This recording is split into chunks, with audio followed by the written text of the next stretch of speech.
bir kosa ovqatga hammamiz qornimiz to'yadi.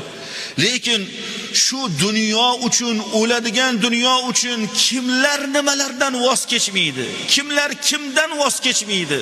Akalardan, otalardan, onalardan kechib yuborganlar bor. Arzimas dunyoni evaziga. Farzandlardan kechib yuborganlarning sonlari qancha? Demak, birodarlar, bu dunyo hammadan qolib ketgan dunyo. Hech kimga vafo qilmagan, hech kimga. Bugun sizni cho'ntagingizda, ertaga boshqasini.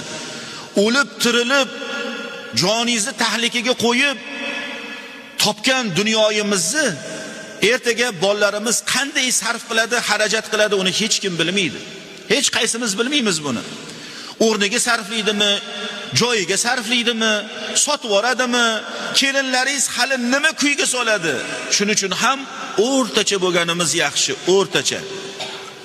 U 7 avlodimizga yetadigan pulni tashab ketishimiz kerak, dunyoni tashab ketishimiz kerak degan tartib yo'q. Kerakligini olish kerak, ishlata bilishimiz kerak. Yana qaytarib aytamiz birodarlar. Uyimizda yig'iyotgan, ayollarimizdan bekitib qo'ygan, o'tga-bo'tga solib qo'ygan, biror joyga taxlab qo'ygan, ba'zilar uyiga olib kirishga ham qo'rqib, mashinasini o'tida-bo'tida saqlaykan, kechasi bilan pultiga qarab o'tirar ekan. Dunyo shunaqa narsa. Dunyo bizni qo'riqlamaydi, biz uni qo'riqlaymiz. Endi shu dunyoni bolalarimiz qanaqa kuyga soladi bizdan keyin u hech kimga ma'lum emas. Shuning uchun o'zimiz sarflamagan holatimizda yig'yapmizmi, u hali bizaniki emas, u bizning rizqimiz emas. Shu yiqqan terganingizdan kiyim olib kiydingiz, sizning rizqingiz ekan, kiydingiz. Hatto uyimizga olib qo'yib kiymagan kiyimlarimiz ham bor hali. U ham bizning rizqimiz emas hali. Kiyganimizdan keyin rizq bo'ladi. Cho'ntagimizda pulimiz turibdi, uni sarflamadik, biror narsa olib yemadik, ichmadik. U hali bizning qo'limizdagi faqatgina turgan mulk, hali rizq emas.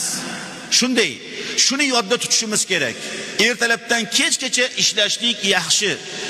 Orzu havaslar qilishlik yaxshi, ammo dunyoga muhabbat qo'yib Robbisini esdan chiqarib yuborishlik bu yomon. Bundan Alloh asrasin.